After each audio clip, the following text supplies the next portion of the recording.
جمال الوجود بذكر الإله وتصفو الحياة بنور هدى آل الوجود. مشرکین جو تھے ان کا عقیدہ تھا کہ اللہ نے پوری کائنات کو بنایا ہے اور چلانے والا بھی اللہ ہے، لیکن وہ مرنے کے بعد دوبارہ زندہ ہونے کو تسلیم نہیں کرتے تھے. ان کا عقیدہ تھا کہ جب ہم مر جائیں گے، جب ہم مٹی میں مل جائیں گے، ہم قبر کے اندر ہمیں جب ڈالا جائے گا تو ہمارے گوشت اس مٹی میں مل جائیں گے، پھر اللہ تعالیٰ دوبارہ کیسے زندہ کریں گے؟ اللہ تعالیٰ قرآن میں جگہ جگہ ان کو جواب دیتے ہوئے فرماتے ہیں کہ تمہارا وجود تک اس دنیا میں نہیں تھا. اللہ نے سب سے پہلے تمہیں پانی کے ایک قطرے سے بنایا، پھر اس قطرے کو خون کی شکل میں بدلا، پھر اسے گوشت کے لوتھڑے میں بدلا، پھر اسے اس کے اندر اللہ نے ہڈیاں بنائی، پھر اس کے بعد اللہ نے اس کے اندر روح پھونکی، پھر جا کر تمہارا وجود ہوا. اللہ تعالیٰ فرماتے ہیں جب تمہارا وجود تک اس دنیا میں نہیں تھا تب اللہ نے تمہیں پیدا فرمایا. جب تم اس دنیا سے چلے جاؤ گے، مر جاؤ گے، مٹ جاؤ گے، اللہ تعالیٰ کو دوبارہ پیدا کرنا اللہ کے لیے کوئی مشکل بات نہیں ہے. اللہ تعالیٰ قرآن میں دوسری جگہ ارشاد فرماتے ہیں انتم اشد خلقا من السماء بناها. تمہارا پیدا کرنا زیادہ مشکل ہے یا آسمان کو بنانا مشکل ہے جو ساری کائنات کو محیط ہے؟ انسان 5-6 فٹ کا ہے، آسمان تو اتنا وسیع ہے.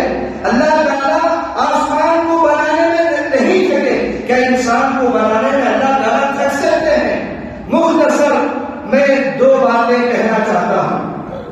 اللہ کے نبی صلی اللہ علیہ وسلم نے فرمایا، حدیث پاک ہے، ہمارا عقیدہ کس طرح ہونا چاہیے. روز جزا وہ سزا کو لے کر مسلمانوں کا عقیدہ کیا ہونا چاہیے؟ اللہ کے نبی نے فرمایا قیامت کے روز اللہ تعالیٰ کے یہاں وہ انسان جو دنیا میں رہ کر اگر کسی زمین کے کسی بھی حصے میں اگر اس نے نیکی کا عمل کیا ہے تو زمین کا حصہ گواہی دے گا، اے اللہ فلاں آدمی نے فلاں وقت فلاں دن فلاں سال میں اس نے یہ نیکی کا کام کیا تھا.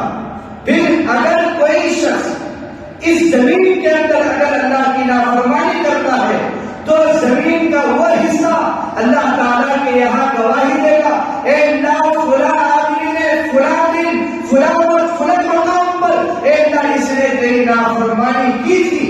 یہ ہمارا عقیدہ ہے. بزرگان محترم، حضرت اشرف علی تھانوی رحمۃ اللہ علیہ ایک مرتبہ ریل گاڑی میں سفر کر رہے تھے. ایک شخص آپ کے قریب آ کر بیٹھ گیا. وہ کہنے لگا حضرت میں نے ایک بات یہ سنی ہے کہ قیامت کے روز انسان کے اعضاء گواہی دیں گے، انسان کی آنکھ گواہی دے گی، انسان کے ہاتھ گواہی دیں گے، انسان کے پیر گواہی دیں گے. یہ بات مجھے سمجھ میں نہیں آتی کیونکہ نہ تو آنکھ کے اندر زبان ہے، نہ تو کان کے اندر زبان ہے، نہ تو ہاتھ کے اندر زبان ہے، نہ تو پیر کے اندر زبان ہے.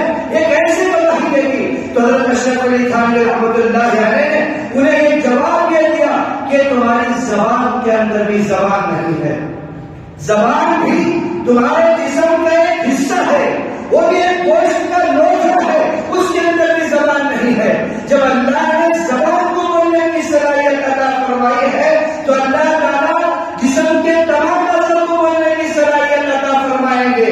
اگر اس عقیدے کے اندر اگر ہمارے اندر کمی ہوگی تو ہمارا ایمان مکمل نہیں ہو سکتا. بزرگان محترم، دوسری بات یہ کہ جب یہ بات آ گئی روزے جزا و سزا کو جو جھٹلاتے تھے، اللہ نے اس آیت میں فرمایا ارائیت الذی یکذب بالدین. کیا آپ نے اس شخص کو دیکھا جو روزے جزا و سزا کو جھٹلاتا ہے؟ میں یہ بھی بات عرض کر دوں آپ حضرات کے سامنے، اس وقت زمین کا جو حصہ گواہی دے گا. آج ہمارے ذہنوں میں یہ بات پیدا ہو سکتی ہے، انسان ہے، اگر یہ بات پیدا ہو کہ نہ تو زمین کے اندر زبان ہے، نہ زمین کے اندر سمجھنے کی صلاحیت ہے، نہ زمین کے اندر سننے کی صلاحیت ہے، نہ سننے کی طاقت ہے،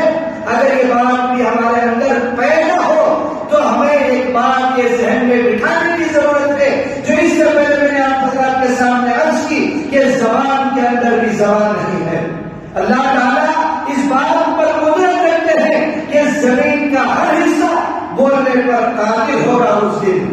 بزرگان محترم، اگر ہم جہاں کہیں بھی چل رہے ہیں، سب سے پہلے سارے آدمیوں کا خیال یہ ہوتا ہے کہ اگر کوئی گناہ کا کام ہم کرتے ہیں تو سب سے پہلے ادھر ادھر دیکھ لیتے ہیں، کیا کوئی ہمیں دیکھ تو نہیں رہا ہے؟ تو اس وقت مسلمانوں کا عقیدہ یہ ہونا چاہیے، کوئی دیکھے نہ دیکھے اللہ تعالیٰ دیکھ رہے ہیں، کوئی دیکھے نہ دیکھے زمین گواہی دے گی، یہ ہمارا عقیدہ ہے۔ میں یہ بھی عرض کر دوں کہ زبان جو اللہ تعالیٰ تمام اعضاء کو دیں گے، یعنی آنکھ گواہی دے گی، کان گواہی دیں گے، زبان جو ہمارے اندر ہے، زبان جو بولتی ہے، یہ کوئی اس کی اپنی صلاحیت نہیں ہے، زبان کا بھی اپنا کمال نہیں ہے، اس کے اندر اللہ نے بولنے کی صلاحیت دی ہے، تب جا کر یہ زبان بولتی ہے۔ بہت سارے واقعات آپ نے سنے ہوں گے، بہت سارے حدیث کے اندر یہ بات آتی ہے کہ بہت سارے بچے ایسے تھے جو پیدا ہوتے ہی بول پڑے، حدیث کے اندر یہ بات موجود ہے۔ اگر زبان کے اندر بولنے کی صلاحیت، زبان کا یہ جو کمال ہے، اگر وہ اپنا ذاتی ہوتا تو کوئی بھی شخص اس دنیا میں گونگا نہ ہوتا۔ زبان میں بولنے کی صلاحیت، بولنے کی طاقت پیدا کرنے والے صرف اللہ تعالیٰ ہیں، یہ ہمارا عقیدہ ہونا چاہیے۔ جمال الوجود بذکر الإلہ